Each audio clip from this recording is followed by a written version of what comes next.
और हम कर रहे हैं आपके साइंस में chapter 6 physical and chemical changes. अभी ये कोई टॉपिक आपके लिए नया नहीं है। I am sure chapter 6 standard 6 में ये पढ़ के आए हो। आई एम श्योर, क्या मुझे पता है स्टैंडर्ड 6 की एनसीईआरटी में इसी टॉपिक से चैप्टर है। So physical and chemical changes क्या होते हैं? सो आपकी लाइफ में रोज़मर्रा every day you come across many changes. आप अपनी लाइफ में रोज़ कुछ ना कुछ बदलता हुआ देखते हो अपने सराउंडिंग्स में, अपने आसपास। अच्छा, ये चैप्टर 6 आपकी एनसीईआरटी में है, पेज नंबर 58 पे। आपकी एनसीईआरटी खोल लो और पेज नंबर 58 निकाल लो। सो आपकी लाइफ में रोज़ आप बहुत सारे चेंजेस देखते हो। ये जो चेंजेस हैं ये एक सब्सटेंसेस में, मतलब ये एक सब्सटेंस या दो सब्सटेंस, एक से ज़्यादा सब्सटेंस में भी चेंजेस देखने मिलते हैं। जैसे एग्जाम्पल, आपकी मदर आपको बोलती है पानी में, ठीक है, ठंडे पानी में शुगर मिलाओ, ठीक है। इससे क्या हो जाता है, एक आपको कोल्ड ड्रिंक मिल जाता है, ठीक है। ये जो आपने बनाया, ठीक है, मतलब आपने क्या किया, ठंडे पानी में शुगर मिलाया तो क्या मिला, शुगर सॉल्यूशन मिला, मतलब चीनी वाला पानी बन गया। पानी में चीनी घुल गई, तो पानी में चीनी घुल गई तो ये क्या हुआ, ये चेंज हुआ ना। चीनी क्या थी, चीनी छोटे छोटे दाने थे, वो चीनी के दाने पानी में घुल गए, ठीक है। पानी में घुल के पानी हो गए। ये क्या, और पानी का टेस्ट क्या हो गया, मीठा हो गया। ये क्या हुआ, ये चेंज हुआ। इसी तरह से आपकी मदर दही जमाती है, ठीक है, कर्ड, CURD, कर्ड। आपकी मम्मा क्या करती है, कर्ड जमाती है। किस में से, मिल्क में से, ये तो आपको पता ही होगा। मिल्क में से जो आपकी मम्मा ये जो कर्ड बनाती है, ये भी एक चेंज है। और कई बार आपके दूध वाला जब आपको दूध दे जाता है तो कभी कुछ दूध में प्रॉब्लम हो जाती है, तो दूध एकदम खट्टा टेस्ट करता है, अजीब सा टेस्ट करता है, तो वो भी एक चेंज है। दूध का फटना भी एक चेंज है, ठीक है। कई बार कोई एक सिंपल सा रबड़ होता है, ठीक है, जैसे ये रबड़ है, ठीक है। ये एक रबड़ बैंड है। आप इसको खींच रहे हो, ठीक है। दिस इज अ चेंज, ठीक है। ये रबड़ बैंड ऐसे है एंड मैं जब इसको खींच रही हूँ मैं इसकी शेप बदल रही हूँ, ठीक है। दिस इज अ चेंज, ठीक है। इस तरह से आप बहुत सारे चेंजेस देखते हो, ठीक है। अगर ब्रॉडली बताऊं, बदलाव तो देखो बहुत हैं, लाइफ में चेंजेस बहुत हैं, पर चेंजेस दो तरह के होते हैं जिसके ऊपर ये चैप्टर है। सबसे पहली पॉइंट आपकी चैप्टर की टिक हो रही है, broadly these changes are of two kinds, physical and chemical, ठीक है। चेंजेस कितने तरह के होते हैं, broadly changes are of two kinds, दो तरह के चेंजेस होते हैं, फिजिकल होते हैं, केमिकल होते हैं, ठीक है। फिजिकल चेंजेस क्या होते हैं, फिजिकल चेंजेस समझने के लिए एक एक्टिविटी समझते हैं। एक पीस ऑफ पेपर कट करो, ठीक है, 4 स्क्वायर्स में कट करो, और उस पीस ऑफ पेपर को और 4 पीसेस में कट करो, ठीक है। फिर सबको कट करने के बाद फिर जमीन पे उन सब छोटे छोटे जो कट हैं उनको फिर से मिलाओ, ठीक है। अब आप ऑब्वियसली देखो, आपने सब काट दिया, मतलब आपके पास पेपर था, ठीक है। सपोज ये आपके पास पेपर था, ठीक है। आपने क्या किया, सीजर उठाया, सीजर से आपने कट करा, फिर ऐसे कट करा, ऐसे कट करा, मतलब आपने अच्छे से कट करा। फिर सब कटिंग करने के बाद फिर आपने क्या किया, वापस ऐसे सबके ऐसे टुकड़े टुकड़े टुकड़े टुकड़े रखते गए। तो अब देखो, आपने टुकड़े टुकड़े रखे, वो पूरा पेपर दिख रहा है, पर जुड़ेगा तो नहीं क्योंकि आपने तो कट कर दिया। पर क्या इससे पेपर की प्रॉपर्टी चली गई? पेपर किस काम आता है, पेपर लिखने के काम आता है। तो जो छोटे छोटे आपने पीसेस किए, क्या वो लिखने के काम नहीं आएंगे? हाँ, वो भी आएंगे, कम लिख पाओगे पर लिखने तो काम आएंगे। तो क्या आपके काटने से क्या पेपर की प्रॉपर्टी चेंज हुई? नहीं चेंज हुई, ठीक है। आपने पेपर की प्रॉपर्टी तो नहीं बदली, ठीक है। अब नीचे एक और एक्टिविटी देखते हैं, एक्टिविटी 6.2। इसमें क्या है, आपके कईयों के स्कूल्स में चॉक यूज होता है, ठीक है, ब्लैक बोर्ड होता है और चॉक यूज होता है, ठीक है। ये जो चॉक होता है, जब आपकी मैम चॉक से लिखती होती हैं ब्लैक बोर्ड के ऊपर, तो बहुत सारी चॉक की डस्ट गिरती है ज़मीन पे या जहाँ वो खड़ी होती हैं स्टेज पे। जो ये डस्ट गिरती है आप वो डस्ट इकट्ठी करो, फिर उस डस्ट में आप थोड़ा सा पानी डालो और एक वो पानी डाल के एक पेस्ट बना लो, पेस्ट मतलब एक घोल बना लो, और फिर उसको वापस रोल करो। ऐसे रोल करके आप पूरे रोल करके चौक बनाने का ट्राई करो, तो क्या वापस चौक बन जाएगा उसमें से। एक और एक्टिविटी है, ये आपसे सवाल पूछे जा रहे हैं। एक और एक्टिविटी है, take some ice in a glass और प्लास्टिक टम्बलर। एक ग्लास में बर्फ लो और उसमें से जो है melt a small portion of ice by placing the tumbler in the sun. उसको जाके सन में रख दो। अब आपके पास आइस और वाटर दोनों का मिक्सचर हो जाएगा, ठीक है, पानी और बर्फ का मिक्सचर हो जाएगा। Now place the tumbler in a freezing mixture ice plus common salt. अब ये जो टम्बलर है, इसी टम्बलर को जाके आप बर्फ और नमक में जाके रख दो।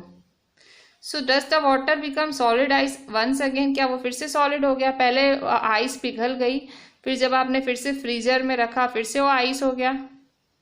ये तीसरी activity. Activity 6.4, boil some water in a container. एक कंटेनर में पानी बॉयल करो। तो क्या आपको स्टीम राइज करती हुई दिखती है सरफेस ऑफ वाटर से, मतलब पानी से क्या आपको भाप निकलती हुई दिखती है? Hold an inverted pan by its handle over the steam at some distance from the boiling water. अब क्या करना है, एक पैन को, एक कढ़ाई को उल्टा करके रख दो, हैंडल से पकड़ के उसको उल्टा करके रखो और उसको थोड़ा सा दूरी पे रखो। तो अंदर आपको क्या दिखेगा? क्या पानी से भाप होगी? देखो एक्टिविटी क्या बोल रही है पहले समझो। एक्टिविटी में बोल रहा है कि कुछ, देखो ये कंटेनर लो, ठीक है, फिर गैस होती है ना, गैस पे रखो इसको और इसमें पानी को बॉईल करो, ठीक है। यहाँ बॉईल किया आपने पानी। सो जब बॉईल करोगे तो यहाँ से स्टीम, ऐसे स्टीम निकलेगी। Do you see the steam? ठीक है, सो ऐसे स्टीम निकलेगी। Hold an inverted pan. फिर आप, कढ़ाई होती है ना जिसमें मम्मी पूरियाँ वगैरह तलती है, या फ्राइंग पैन, ठीक है, मतलब एक बर्तन लो जो कि हैंडल वाला बर्तन है, ठीक है। सो हैंडल वाला बर्तन लो, ठीक है। सो ये आपने हैंडल वाला बर्तन लिया और इसको ऐसे उल्टा करके ये भाप इस पे गिरे वैसा करो, ठीक है। सो थोड़ा सा डिस्टेंस रखो तो आप देखोगे यहाँ पे पानी की बूंदे बूंदे बूंदे बूंदे हो गई होंगी, ठीक है। So do you see any droplet of water there? तो क्या आपको पानी दिखा? Activity 6.5, caution, be careful while handling a flame.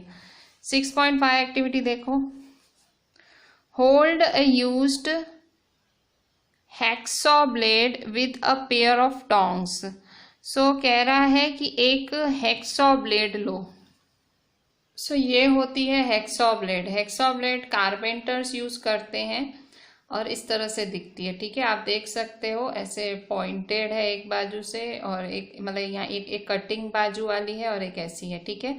सो ऐसी हैक्सॉ ब्लेड लेनी है और उसको पेयर ऑफ टोंग्स मतलब चिमटे से पकड़ना है। So hold a used hacksaw blade with a pair of tongs, चिमटे से पकड़ना है।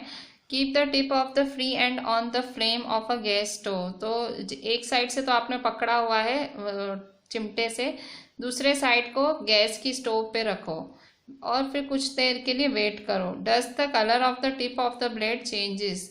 क्या जो कलर है उसकी ब्लेड की टिप का, क्या वो बदलेगा? Does the colour of the tip of the blade changes? Remove the blade from the flame. अब ये अगर उसको फिर हटा दो फ्लेम से। Observe the tip once again after some time, फिर थोड़ी देर के बाद फिर से उसको चेक करो। Does it get back its original colour? क्या कलर वापस बदल गया? मतलब पहले गर्म किया आपने फ्लेम पे तो कलर बदला होगा, सो क्या कलर वापस बदल गया? In activity 6.1 6.2 above you saw that paper and piece of chalk underwent changes in size. अब देखो 6.1 6.2 एक्टिविटी। सो 6.1 एक्टिविटी क्या थी? 6.1 पेपर वाली एक्टिविटी थी जिसमें मैंने बोला था पेपर काटो। 6.2 एक्टिविटी थी चौक वाली जिसमें मैंने कहा था चौक को पानी में घोलो, ठीक है।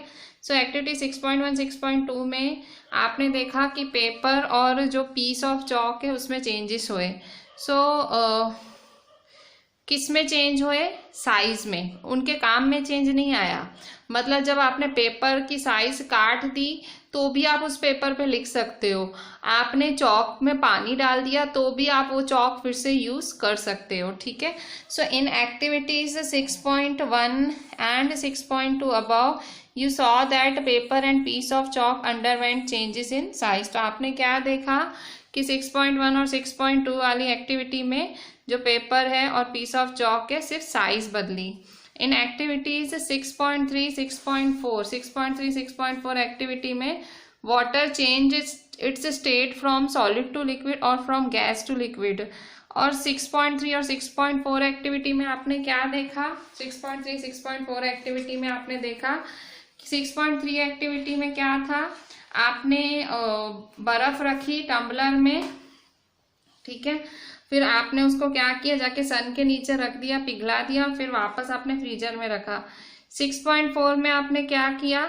आपने पानी रखा कंटेनर में, बॉईल किया और फिर उस पे से जो भाप निकली फिर आपने ऊपर उसके ऊपर जो है पैन रख दिया, ठीक है।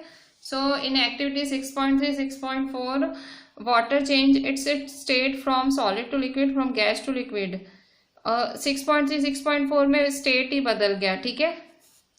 आपने 6.1 और 6.2 एक्टिविटी चौक और पेपर वाली एक्टिविटी में देखा साइज बदला। 6.3 6.4 एक्टिविटी में देखा आपने स्टेट बदल गया, ठीक है। In activity 6.5 the hacksaw blade change colour on heating. और 6.5 जिसमें आपने ब्लेड को फ्लेम के ऊपर रखा तो ऑब्वियसली वो काली हो गई होगी तो कलर बदला, ठीक है। सो दो एक्टिविटीज में साइज बदला, दो एक्टिविटी में स्टेट बदला। STATE स्टेट का मतलब कि पानी भाप बन के हवा में उड़ा, मतलब पानी लिक्विड कन्वर्ट्स इनटू वेपर और फिर पानी से वापस बर्फ जमी।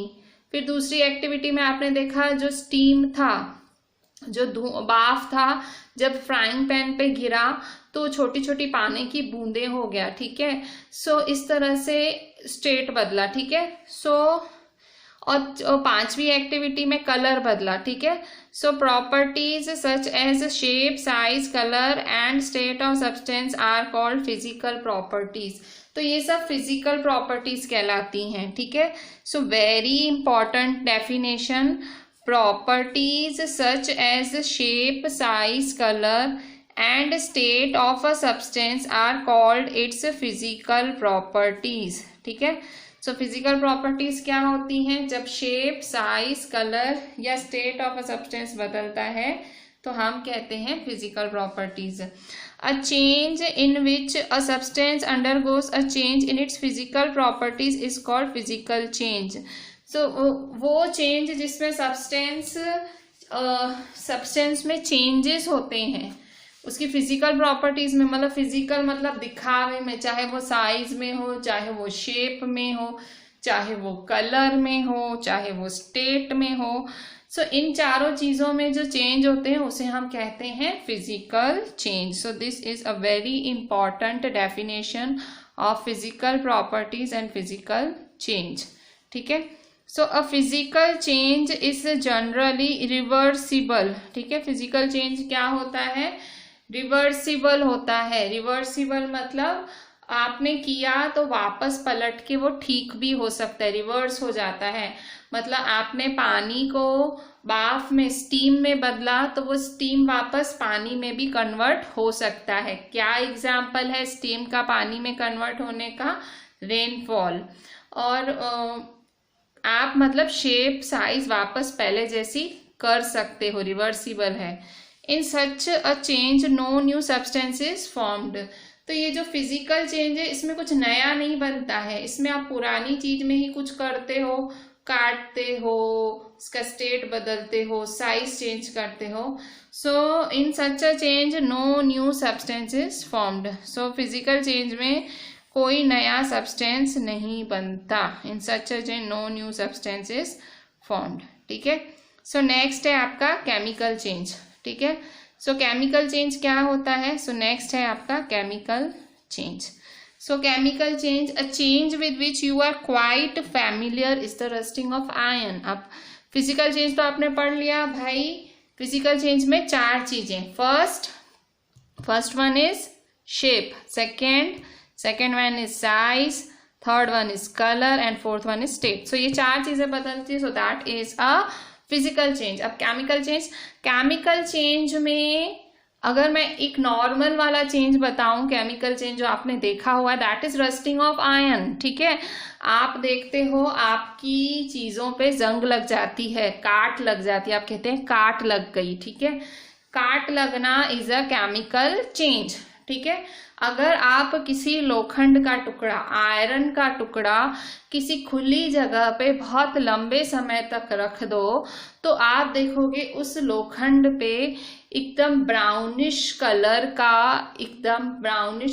का लेयर जम जाएगा और इस ब्राउनिश लेयर को रस्ट कहते हैं और ये जो प्रोसेस हुआ इसे कहते हैं rusting.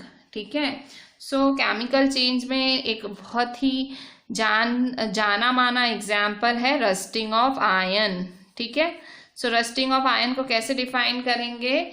If you leave a piece of iron in open for some time, it acquires a film of brownish substance. This substance is called rust and the process is called rusting. ठीक है, so this is rusting. So ये rusting आपको कहाँ देखने मिलती है? ये rusting आपको देखने मिलती है पार्क्स. ठीक है, पार्कों के आयरन गेट्स पे या फार्म लैंड्स पे या आपको आयरन बेंचेस पे भी देखने मिलती हैं, लॉन्स के, गार्डन्स के. और कोई भी लोखंड का अगर मटेरियल या कोई भी सब्सटेंस पड़ा हो उस पे आपको रस्टिंग देखने मिलती है. कहीं कुछ भी खुले में पड़ा है उसमें आपको रस्टिंग देखने जरूर मिलेगी. घर में भी आपने देखा होगा, आपके घरों में भी शॉवल्स और स्पेड्स भी रस्ट हो जाते हैं. सो ये है शॉवल और स्पेड जो आपके गार्डन में गार्डनिंग के लिए यूज किए जाते हैं घरों में, शॉवल एंड स्पेड. तो घरों में जो ये शॉवल और स्पेड होते हैं इनमें भी जंग लग जाती है, इनमें भी रस्ट लग जाती है व्हेन एक्सपोज्ड टू द, जब आप इसको एक्सपोज करते हो एटमॉस्फेयर में काफी लंबे समय तक. अगर आप वातावरण में इसको ऐसे खुला छोड़ देते हो तो शावल और स्पेड में भी जंग लग जाती है. In the kitchen a wet iron pan tawa often gets rusted if left in that state for some time. Even आपके किचन में भी तवा, जो रोटी सेकने का तवा है, अगर उसको भी लोखंड का है, आयरन का है, बहुत लंबे समय तक ऐसे ही रख दिया है, इवन उस पे भी ब्राउनिश जंग लग जाएगी, रस्ट लग जाएगा. So rust is not iron, it is different from iron on which it gets deposited. So rust, ये जो जंग लगी वो आयरन नहीं है, लोखंड नहीं है, वो it is different from iron on which it gets deposited. मतलब जिस पे ये जंग लगी है उससे वो डिफरेंट है. सो कुछ और चेंजेस पड़ेंगे जिसमें नए सब्सटेंसेस बनते हैं. तो आपने देखा आयरन पे एक नया ही सब्सटेंस बना जिसका नाम है रस्ट. तो ये हुआ केमिकल चेंज. फिजिकल चेंज क्या होता है? फिजिकल चेंज होता है जब एक सब्सटेंस दूसरे सब्सटेंस में चेंज हो जाता है, उसका कलर बदलता है, उसका शेप, उसका साइज, उसका स्टेट बदलता है, वो होता है फिजिकल चेंज. और केमिकल चेंज क्या होता है? केमिकल चेंज होता है जिसमें उसको नया प्रोडक्ट ही बन जाता है, कोई नई चीज ही बन जाती है. So that is called a chemical change. So let us consider a few more changes where new substances are form. कुछ और देखेंगे, कुछ नया जिसमें जो केमिकल चेंजेस. सो एक्टिविटी 6.6, ये एक्टिविटी टीचर की प्रेजेंस में करनी है या टीचर को ही करनी है. ठीक है, so it is dangerous to look for long at the burning magnesium ribbon. The teacher should not advise children not to stare at the burning ribbon. So यहाँ देखो ये एक्टिविटी लेबोरेटरी में की गई है. लेबोरेटरी में मैग्नीशियम एक metal है, मैग्नीशियम की रिबन को जलाया गया है. यहाँ देखो ये पेयर ऑफ टोंग्स से पकड़ी गई है रिबन और इसे जलाया गया है. इसको बहुत लंबे समय तक नहीं देखना चाहिए, बच्चों के लिए अच्छा नहीं है लंबे समय तक इसको जलते हुए देखें. So get a small piece of thin strip or ribbon of Magnesium, clean its tip with sandpaper, bring the tip near a candle flame, it burns with a brilliant white light. क्या करना है इस activity के लिए? ये activity आप क्यों कर रहे हो? ये एक्टिविटी आप केमिकल चेंज पढ़ने के लिए, समझने के लिए कर रहे हो। इस एक्टिविटी में आपको क्या करना है? आपको नहीं, आपकी टीचर को करना है। क्या करना है? उन्हें एक मैग्नीशियम का पतला सा स्ट्रिप या कोई रिबन लेना है, पर वो मैग्नीशियम का हो। सो मैग्नीशियम का पतला स्ट्रिप या रिबन लेना है और फिर उन्हें clean its tip with sandpaper. So उसको सैंड पेपर से घसना है। सैंड पेपर क्या होता है? सो ये सैंड पेपर होता है। इस सैंड पेपर से उसको घसना है आपको मैग्नीशियम रिबन से। अब क्या करना है? उसको घसने के बाद bring the tip near the candle flame. अब वो घसने के बाद मैग्नीशियम की स्ट्रिप या रिबन को आप उसको फ्लेम के नीचे लाओ। It Burns with the brilliant white light, और वो कैसे जलेगी? एकदम वाइट लाइट के साथ जलेगी। When it is completely burnt, it leaves behind a powdery ash, और जब ये एकदम पूरी तरह से बर्न हो जाएगी तो पीछे राख छूटेगी। Does the ash look like the magnesium ribbon? क्या ये ऐश मैग्नीशियम रिबन जैसी दिखती है? The change can be represented by the following equation, मतलब फिर क्या हो जाएगा? राख बन जाएगा। सो कह रहा है कि ये जो नया सब्सटेंस बना ये मैग्नीशियम ही है। नहीं, जो नया सब्सटेंस बना वो नया सब्सटेंस बना। क्या बना? Magnesium oxide. इक्वेशन क्या है? देखो, मैग्नीशियम का जो सिंबल है Mg है। मैग्नीशियम का सिंबल Mg है। ऑक्सीजन का सिंबल होता है O2, ठीक है। और क्या दे रहा है वो? गिव्स, मतलब मैग्नीशियम जो है वो जलाया गया। जलाया गया तो ऑब्वियसली ऑक्सीजन की प्रेजेंस में जला। कोई भी चीज कब जल सकती है? जब हवा में ऑक्सीजन है। ऑक्सीजन नहीं होगी तो वो चीज नहीं जलेगी। Magnesium plus oxygen gives magnesium oxide, ठीक है। क्या नया सब्सटेंस मिला हमें? जब मैग्नीशियम रिबन हमने बर्न किया हमें मिला मैग्नीशियम ऑक्साइड। तो ये क्या हुआ? ये है एक केमिकल चेंज, ठीक है।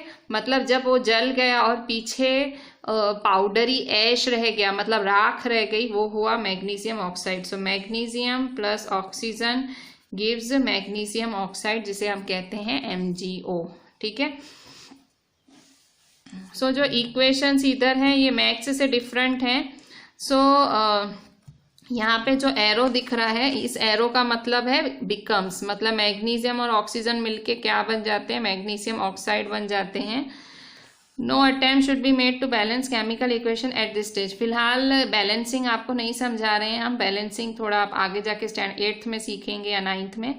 फिलहाल आप इतना समझ लो, Mg प्लस O2 गिव्स या बिकम्स, मतलब मैग्नीशियम और ऑक्सीजन मिलके क्या बनाएगा? मैग्नीशियम ऑक्साइड, MgO बनाएगा। ये इक्वेशन बहुत इंपॉर्टेंट इक्वेशन है, अच्छे से ध्यान रखना। मतलब जब मैग्नीशियम को आप ऑक्सीजन से मिक्स करोगे वो हो जाएगा मैग्नीशियम ऑक्साइड, ठीक है। अच्छा, अब क्या बोल रहा है? Collect the ash and mix it with a small amount of water. अब ये जो राख है, जो मैग्नीशियम ऑक्साइड बनी, इसको पानी में घोल दो और उसको एकदम स्टर कर दो, उसको हिलाओ। Test the mixture with blue and red litmus paper. अब क्या करो, इसमें आप रेड लिटमस पेपर डालो और फिर ब्लू लिटमस पेपर भी डालो। तो क्या होगा? क्या रेड लिटमस पेपर ब्लू में बदलेगा या ब्लू लिटमस पेपर रेड में बदलेगा? इससे ये जो एक्टिविटी है इससे आप डिसाइड कर पाओगे कि सॉल्यूशन एसिडिक है कि बेसिक है। जब आपने जब राख को पानी में घोला तो उसने नया सब्सटेंस बनाया। फिर से क्या बना? फिर से नया सब्सटेंस बना मैग्नीशियम हाइड्रोक्साइड, ठीक है। और आपने पढ़ा है मैग्नीशियम हाइड्रोक्साइड क्या होता है? बेस होता है। एसिड, बेस और सॉल्ट में आपने ऑलरेडी पढ़ा है, एसिड बेस सॉल्ट चैप्टर में, कि मैग्नीशियम हाइड्रोक्साइड बेस होता है, ठीक है। Magnesium oxide is a new substance formed on burning of magnesium.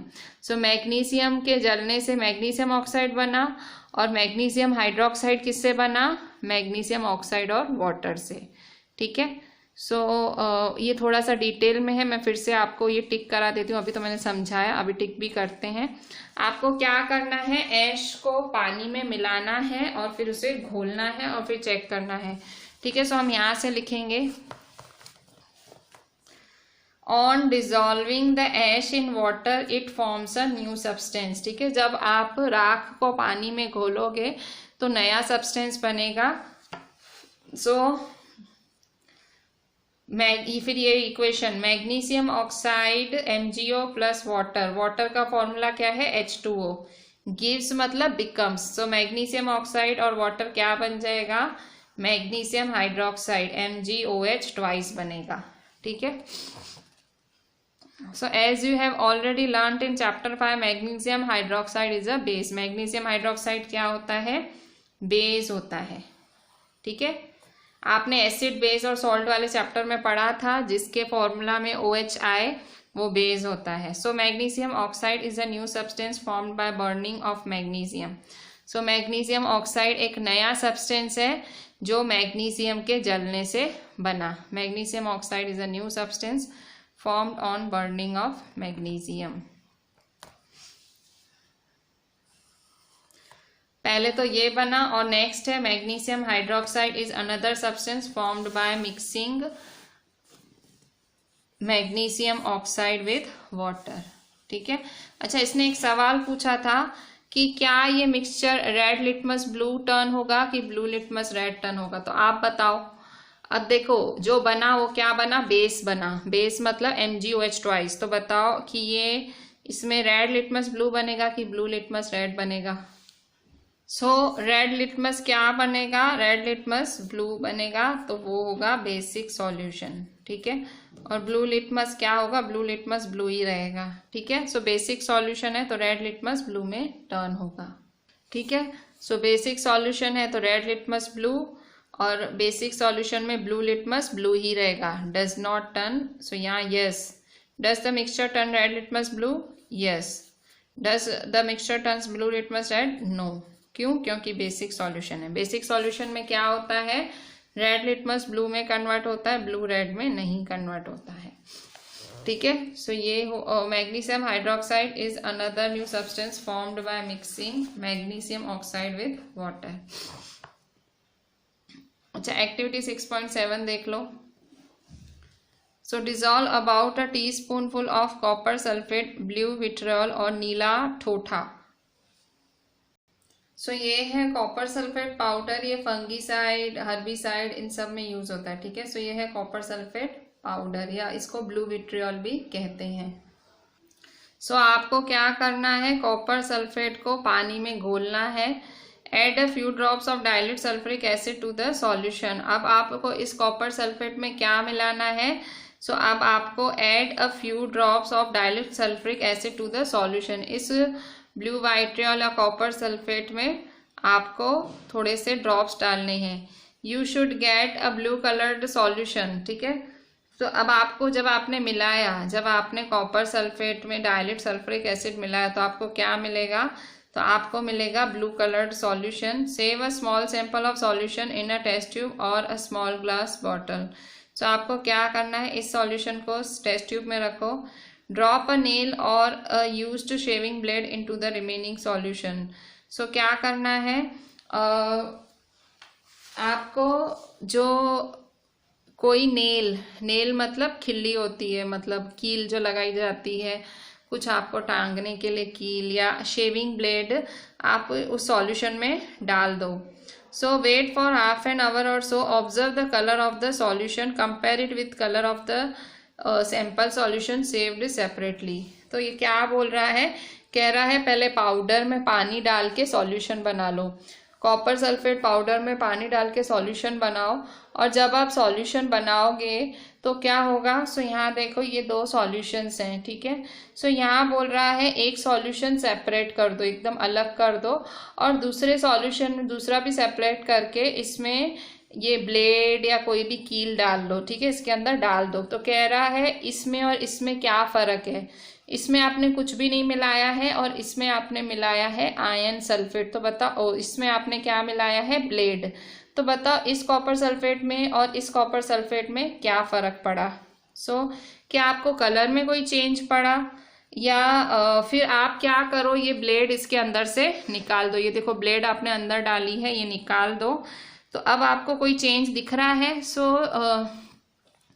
सो अगर आपको कोई चेंज दिख रहा है तो देखो दिख ही रहा है, इसके कलर में मेरे को भी दिख रहा है, इवन आपको भी अपनी एनसीईआरटी में चेंज दिखेगा। देखो इस कलर और इस कलर में फर्क हो गया। सो ये जो आपको कलर में चेंज दिख रहा है एक्चुअली इसलिए हुआ क्योंकि ये ब्लेड है, ब्लेड किससे रिएक्ट कर गई, ब्लेड का रिएक्शन हो गया कॉपर सल्फेट सॉल्यूशन से। ब्लेड किसकी बनी है, आयन की, तो इसका मतलब आयन कॉपर सल्फेट से रिएक्ट हो गई। सो इससे क्या हुआ, ये जो सॉल्यूशन का कलर था, ये जो ब्लू था, क्योंकि इसमें ब्लेड गई वो क्या हो गया, वो ग्रीन हो गया। सो सॉल्यूशन का कलर क्या हो गया, ग्रीन हो गया।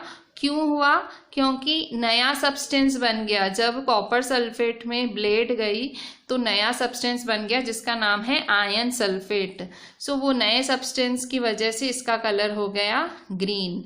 ठीक है। सो और brown deposit on ion nail is copper. और ये जो ब्लेड है ना, ये ब्लेड भी ब्राउन ब्राउन हो गई। तो मतलब ये सॉल्यूशन क्या हो गया, सॉल्यूशन आयन सल्फेट हो गया। और ये जो ब्लेड है ये क्या हो गई, ये ब्राउन कलर हो गई। मतलब इसका कॉपर इस पे चढ़ गया, इसका आयन इसमें चला गया। तो क्या हुए, दो नए सब्सटेंस बने। दो नए सब्सटेंस मतलब आयन सल्फेट बना जिसका कलर ग्रीन है, और कॉपर बना जिसका कलर है ब्राउन। सो जब कॉपर सल्फेट रिएक्ट होता है आयन के साथ तो नया सब्सटेंस बनता है, कॉपर बनता है और आयन सल्फेट बनता है। ठीक है। सो ये वाला आपको रिएक्शन बहुत अच्छे से याद करना पड़ेगा। Copper sulphate solution blue, ion फिर गिव्स आयन सल्फेट ग्रीन और कॉपर ब्राउन। ठीक है। बहुत अच्छे से इक्वेशन याद करनी पड़ेगी कि कॉपर सल्फेट जब आयन के साथ रिएक्ट होता है तो एरो का मतलब गिव्स या बिकम्स। तो ये क्या देता है, आयन सल्फेट सॉल्यूशन देता है और कॉपर देता है। ठीक है। सो अब हम देखते हैं एक्टिविटी 6.8। सो एक्टिविटी 6.8 क्या दिखा रही है, ये एक और एक्टिविटी है। इस एक्टिविटी में विनेगर लिया गया है। विनेगर का मतलब सिरका होता है, जो कि चीज़ों को थोड़ा सा लंबा समय तक खाने की चीज़ें चलें या चीज़ों में थोड़ी सी खटास डालने के लिए आपके घर में होगा। आपकी मम्मी को बोलना विनेगर या सिरका दिखाए आपको। कईयों के घर में होता है, कईयों के घर में नहीं भी होता है। So activity 6.8, take about a teaspoonful of vinegar in a test tube. So आपको एक टेस्ट ट्यूब में विनेगर लेना है और उस विनेगर में आपको बेकिंग सोडा डालना है। बेकिंग सोडा ढोकले वगैरह में यूज होती है वो। You would hear a hissing sound and see bubbles of a gas coming out. Pass this gas through freshly prepared lime water. What happens to the lime water? ठीक है। अच्छा, पहले फिर से एक्टिविटी समझो। एक टेस्ट ट्यूब में थोड़ा सा टीस्पूनफुल मतलब बिल्कुल चुटकी भर विनेगर लेना है। चुटकी भर नहीं, लिक्विड होता है। ठीक है। फिर इसमें आपको चुटकी भर बेकिंग सोडा डालनी है। तो जैसे ही बेकिंग सोडा उस विनेगर में पड़ेगी एकदम ऐसी आवाज आएगी और उस आवाज के साथ बुलबुले निकलेंगे, गैस के बुलबुले निकलेंगे। ठीक है। फिर इन गैस के बुलबुलों को आप कहाँ से पास कराओगे, फ्रेशली प्रिपेयर्ड लाइम वाटर से पास कराओगे। ठीक है। सो इस गैस को आप फ्रेशली प्रिपेयर्ड लाइम वाटर से पास कराओगे। सो लाइम वाटर क्या होगा, ठीक है। So pass this gas through freshly prepared lime water. So lime water के साथ क्या होगा, तो देखो change in the test tube is as follows. देखो विनेगर है, विनेगर को किसके साथ मिलाना है, बेकिंग सोडा के साथ। और फिर क्या मिलेगा आपको, कार्बन डाइऑक्साइड और बाकी सब्सटेंसेस। ये जो इक्वेशंस है ना, बहुत अच्छे से याद करना है, बहुत बहुत अच्छे से। ठीक है। सो ये सारी इक्वेशन, ठीक है, vinegar plus baking soda gives carbon dioxide and other substance. Vinegar common name है, जो कॉमन हम नाम यूज करते हैं विनेगर। एसिटिक एसिड इसका केमिकल नेम है या लेबोरेटरी नेम। बेकिंग सोडा का कॉमन नेम है जो हम रेगुलर यूज करते हैं। बेकिंग सोडा का केमिकल नेम या लेबोरेटरी नेम क्या है, सोडियम हाइड्रोजन कार्बोनेट। तो अगर मैं बोलती हूँ एसिटिक एसिड तो विनेगर ही है वो, अगर मैं बोलती हूँ विनेगर तो वो एसिटिक एसिड ही है। अगर मैं बोलती हूँ सोडियम हाइड्रोजन कार्बोनेट तो वो है बेकिंग सोडा। अगर मैं बोलती हूँ बेकिंग सोडा तो वो है सोडियम हाइड्रोजन कार्बोनेट। ठीक है। सो जब आप विनेगर के साथ बेकिंग सोडा मिक्स करते हैं सो आपको मिलता है कार्बन डाइऑक्साइड और बाकी सब्सटेंसेस। तो कार्बन डाइऑक्साइड क्या है, एकदम गैस के बबल्स निकलेंगे, वो है मतलब गैस के बबल्स निकलेंगे। आपको उसको किससे पास कराना है, लाइम वाटर के साथ। ठीक है। सो अब बताओ लाइम वाटर के साथ क्या होगा, वो गैस निकल रही है, वो तो कार्बन डाइऑक्साइड है। अब लाइम वाटर के साथ क्या होगा, तो reaction between carbon dioxide and lime water is as. So carbon dioxide और लाइम वाटर के बीच में कैसे होगा, सो कार्बन डाइऑक्साइड और लाइम वाटर, जब वो कार्बन डाइऑक्साइड गैस को आप लाइम वाटर से पास कराओगे तो क्या बनेगा, सो carbon dioxide plus lime water gives calcium carbonate plus water. ठीक है। सो मतलब क्या बनेगा, कैल्शियम कार्बोनेट और वाटर बनेगा। ये देखो यहाँ पे इन्होंने पूरा डायग्राम से भी दिखाया है। इस डायग्राम में खास देखो इन्होंने दिखाया है, विनेगर में बेकिंग सोडा डाली गई है, फिर यहाँ से कार्बन डाइऑक्साइड निकली। इस कार्बन डाइऑक्साइड को पाइप से सीधा कहाँ डाल दिया गया, यहाँ पे इसमें लाइम वाटर पड़ा हुआ था, इसमें डाल दिया गया। ठीक है। सो इसमें डालने के बाद फिर ये क्या बना नया, ये बना कैल्शियम कार्बोनेट। ठीक है। So carbon dioxide plus lime water gives calcium carbonate plus water. ठीक है। So when carbon dioxide is pass through lime water calcium carbonate is formed which makes lime water milky. So जब आप carbon dioxide पास कराते हो lime water से so calcium carbonate बनेगा, जिसकी वजह से ये मिल्की हो जाता है, एकदम वाइटिश में कन्वर्ट हो जाता है सब्सटेंस में। So the turning of lime water into milky is a standard test of carbon dioxide. तो अगर आपको चेक करना हो कि जो ये जो गैस रिलीज हुई है वो कार्बन डाइऑक्साइड है तो कैसे टेस्ट कर सकते हो, आप लाइम वाटर से उस गैस को पास करा दो। ठीक है। So the turning of lime water into milky is a standard test of carbon dioxide. ठीक है। सो लाइम वाटर मिल्की में कन्वर्ट हो रहा है, वो कार्बन डाइऑक्साइड गैस की टेस्ट करने की ये टेक्निक है। ठीक है। तो कोई पूछे कि भाई टेस्ट करो कि कार्बन डाइऑक्साइड गैस ही रिलीज हुई है तो सिंपली आपको क्या करना है, इसको लाइम वाटर से पास कराना है। ठीक है। सो आपने इतनी सारी एक्टिविटीज देखी, तो इन सब एक्टिविटीज में क्या हुआ, इन सब एक्टिविटीज में कुछ नया बना। जैसे कि आपने यही वाली, अगर मैं इसी एक्टिविटी की बात करूं तो विनेगर और बेकिंग सोडा के मिलने से कार्बन डाइऑक्साइड बनी। फिर कार्बन डाइऑक्साइड को जब लाइम वाटर से पास कराया गया, सो कार्बन डाइऑक्साइड को लाइम वाटर से पास कराया गया तो कैल्शियम कार्बोनेट बना जो कि मिल्की है। ठीक है। सो ये सब क्या हुआ, ये सारे नए नए सब्सटेंसेस बने। ठीक है। सो इसी पर से हमारी नई डेफिनेशन है जिसका नाम है केमिकल चेंज। सो हम केमिकल चेंज क्या है, a change in which one or more new substances are formed is called a chemical change. So chemical change क्या है, वो चेंज जिसमें एक या उससे ज़्यादा नए सब्सटेंसेस बनते हैं उसे कहते हैं केमिकल चेंज।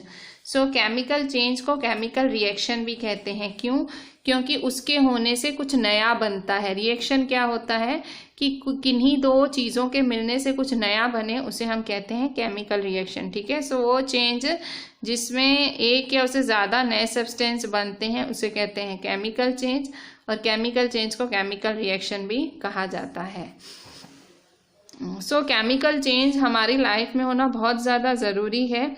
जो भी नए सब्सटेंसेस हैं वो जो बनते हैं वो इन केमिकल चेंजेस की वजह से ही बनते हैं। जैसे कि अगर एक मेटल को आप ओर से निकालना चाह रहे हो, ठीक है, एक मेटल को अगर ओर से एक्सट्रैक्ट करना चाह रहे हो, जैसे कि आयन को आयन ओर से, सो आपको बहुत सारे केमिकल चेंजेस करने पड़ेंगे।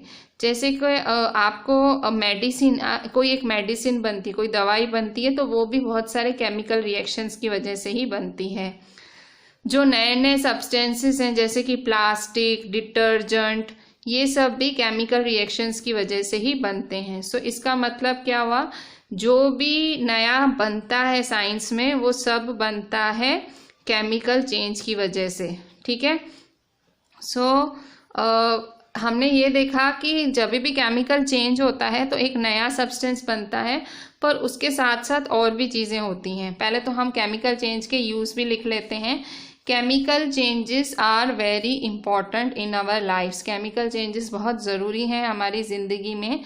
सो for example, if a metal is to be extracted from an ore such as iron from iron ore, so we need to carry a series of chemical changes. A medicine is the end product of chemical reactions. Plastic, detergent are produced by chemical reactions. ठीक है, तो ये सारे chemical reactions के uses हैं। अच्छा, chemical reaction होता है, सो केमिकल रिएक्शन होता है तो साथ में और भी चीज़ें होती हैं जब नया प्रोडक्ट बनता है। So in addition to the new products the following may accompany a chemical change. So जब केमिकल रिएक्शन होता है तो कुछ और भी चीज़ें होती हैं, जैसे कि हीट, लाइट और any other radiation ultraviolet for example में बी गिवन ऑफ और एब्जॉर्ब्ड। मतलब हीट या लाइट ऐसे रिलीज होता है। साउंड में भी प्रोड्यूस, अचानक से आवाज़ आ जाती है। अ चेंज इन स्मेल, सुगंध बदल जाती है। अ कलर चेंज, शायद कलर बदल जाए। गैस भी, नई गैस भी बन जाए। ठीक है, सो इस तरह से ये सारे चेंजेस भी होते हैं जब केमिकल चेंज होता है। सो आपने देखा था कि बर्निंग ऑफ मैग्नीशियम रिबन, जो पहला एग्जाम्पल एक्टिविटी देखी थी इसी में ही, कि मैग्नीशियम रिबन का जलना केमिकल चेंज है। तो बर्निंग ऑफ कोल, जब आप कोयला जलाते हो, वुड जलाते हो या पत्ते जलाते हो, वो भी केमिकल चेंज है। किसी भी सब्सटेंस को आप जलाते हो वो केमिकल चेंज है। और कभी भी आप कोई भी चीज़ जलाते हो ज़रूर बहुत गर्मी प्रोड्यूस होती है, हीट प्रोड्यूस होती है। ठीक है, सो ये बहुत इंपॉर्टेंट चीज़ है। Substance, burning of any substance, ठीक है, बर्निंग ऑफ एनी, किसी को भी जलाते हो वो किसका एग्जाम्पल है? केमिकल चेंज का। Burning of any substance is an example of chemical change. Burning is always accompanied by the production of heat. Burning से क्या होता है?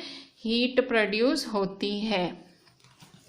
So explosion of firework is a, even जब आप पटाखे जलाते हो वो भी एक केमिकल चेंज है। कुछ भी जलना वो क्या है? Chemical change.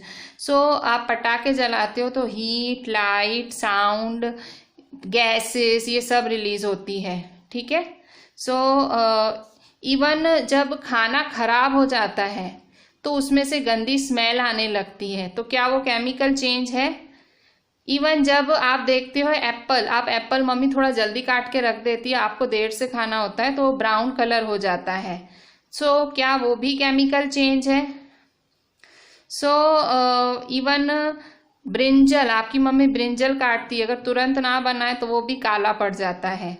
ठीक है, सो क्या ये भी केमिकल चेंज है? सो हाँ, ये सब केमिकल चेंज हैं। कुछ नया बन जाता है, ये हैं केमिकल चेंजेस।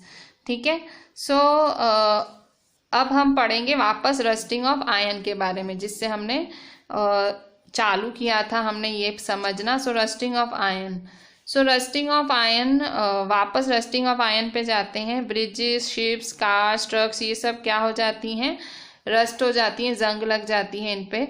सो रस्टिंग का प्रोसेस, रस्टिंग की इक्वेशन क्या है? सो ये है रस्टिंग की equation, iron plus oxygen plus water, iron oxygen water gives rust. ये क्या है? रस्टिंग की डेफिनेशन, रस्टिंग की equation, iron plus oxygen plus water gives rust. So for rusting the presence of both oxygen and water is essential.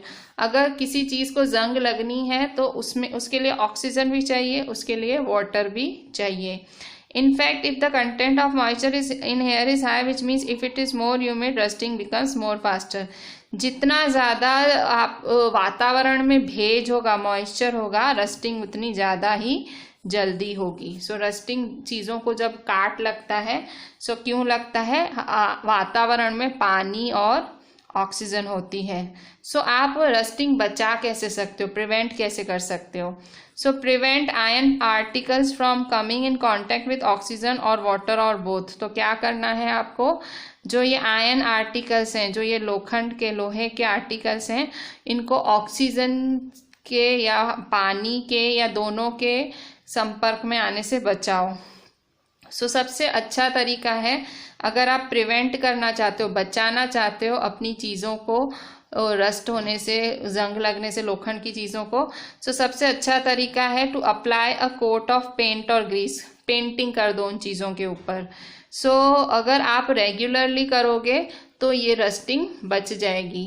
एक और तरीका है rusting से बचने का, another way is to deposit a layer of metal like chromium और zinc और ion.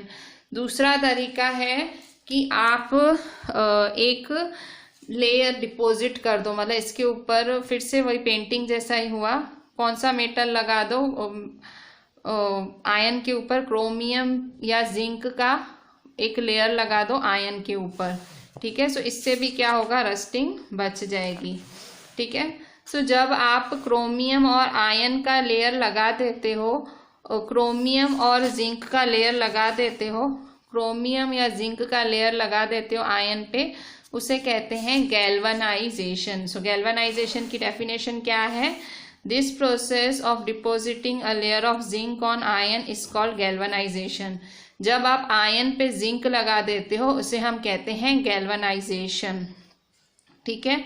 सो हमारे घरों में जो आयन पाइप्स होते हैं, लोखंड के पाइप्स होते हैं, वो भी गैल्वनाइज किए जाते हैं ताकि उन पे काट ना लगे। इवन जो शिप्स होती हैं वो भी लोखंड की बनी हुई होती हैं। सो water drops keep clinging to the ship's outer, moreover the water contains the salt or makes the process or as faster. सो इसी वजह से शिप्स जल्दी जल्दी खराब होती हैं क्योंकि वो पानी में ही रहती हैं, ठीक है। शिप्स को घड़ी घड़ी पेंट भी किया जाता है तो भी नुकसान रहता है, ठीक है। सो इसीलिए शिप्स बदलने में हर साल बहुत ज़्यादा नुकसान होता है। अच्छा, स्टेनलेस स्टील, जो हमारे स्टील के बर्तन हैं वो किसके बने होते हैं? Stainless steel is made by mixing ion with carbon and metals like chromium, निकल and manganese. It does not rust. आपके किचन में स्टील के बर्तन हैं पर उन पे जंग नहीं लगता है, स्टील पे जंग नहीं लगता है, क्यों? उसकी शाइन चली जाती है पर जंग नहीं लगता है, आयन रस्ट नहीं होता है, क्यों? क्योंकि स्टेनलेस स्टील आयन, कार्बन और मेटल्स से मिलके बनता है। अकेले आयन से बनता ना तो जंग लग जाता, पर स्टेनलेस स्टील जो कि आपके किचन में यूज होता है वो आयन, कार्बन और मेटल्स से मिलके बनता है, इसीलिए इस पे it does not rust. So next है क्रिस्टलाइजेशन। क्रिस्टलाइजेशन क्या होता है? आपने स्टैंडर्ड 6 में पढ़ा था कि सॉल्ट जो है, सॉल्ट इवापोरेशन से बनता है, मतलब जब सी वाटर का इवापोरेशन बनता है तो उसे सॉल्ट बनता है, पर जो सॉल्ट बनता है वो प्योर नहीं होता है, वो क्रिस्टल फॉर्म में होता है। मतलब हमें समुद्र के पानी से नमक मिलता है पर वो जो नमक मिलता है वो क्रिस्टल फॉर्म में होते हैं, क्रिस्टल्स, जैसे कि चीनी नहीं होती, चीनी के दाने, बड़े बड़े मिश्री के दाने, वैसे होता है। So large crystal of pure substances can be formed from their solutions, this process is called crystallisation. So इसे क्या कहा जाता है? Crystals, crystallisation, the shape of crystals. So large crystals of pure substances can be formed from their solutions, ठीक है, मतलब solution से crystal बनाया जाता है और इसे कहा जाता है, this process is called crystallization. Solution से क्रिस्टल बनाना, मतलब नदी के पानी से आपने क्रिस्टल बना दिया और ये एक फिजिकल चेंज है, कुछ नया नहीं बना, ठीक है। आपने खाली समुद्र के खारे पानी से वो खारापन एक क्रिस्टल में कर दिया, that is a physical change. So crystallization क्या है? एक फिजिकल चेंज है, ठीक है। फिर से यहाँ पे लास्ट एक एक्टिविटी है क्रिस्टल की, क्रिस्टलाइजेशन की एक एक्टिविटी दी गई है। सो इसमें क्या करना है, इसमें आपको पानी लेना है एक बीकर में और उसमें आपको बूंद बूंद डालनी है सल्फरिक एसिड की। फिर आपको उसको हीट करना है पानी को, और जब वो बॉईल करने लगे तो उसमें आपको कॉपर सल्फेट पाउडर डालना है, धीरे धीरे उसको घुमाते घुमाते, सो ये आपको कॉपर सल्फेट पाउडर डालना है जब तक और ज़्यादा पाउडर इसमें ना घुल सके। फिर इसको छान लेना है, फिर वो ठंडा करोगे तो बिना इसको डिस्टर्ब करोगे तो आप देखोगे कि क्रिस्टल्स बन गए। ठीक है, ये देखो कॉपर सल्फेट सॉल्यूशन से आपने क्या बना दिए, ये क्रिस्टल्स बना दिए। कैसे बनाए, इसका पूरा प्रोसेस क्या है, इसमें आपको पानी लेना है एक बीकर में और उसमें थोड़े से ड्रॉप्स डालने हैं सल्फरिक एसिड के। जो जब आप उसको गर्म करोगे और वो बॉयल होने लगेगा, उसमें आपको कॉपर सल्फेट पाउडर डालना है धीरे धीरे घुमाते घुमाते। सो जब आप इसमें कॉपर सल्फेट पाउडर डालोगे तो वो क्रिस्टल बन जाएंगे ठंडा होने के बाद। ठीक है, सो कॉपर सल्फेट को क्रिस्टल में ऐसे कन्वर्ट किया जाता है। ठीक है, so you have learned about physical and chemical changes. Try to identify changes that you observe around you as physical and chemical changes. So इसी के साथ आपका physical and chemical changes chapter यहीं पूरा होता है। Write each and every point very very very properly. जो भी point टिक कराइए उसको बहुत ही मन से अच्छे से लिखें। Read the entire chapter very very properly and this is a really interesting chapter. अच्छे से पढ़ें, points अच्छे से लिखें and WhatsApp me the entire thing. Thank you.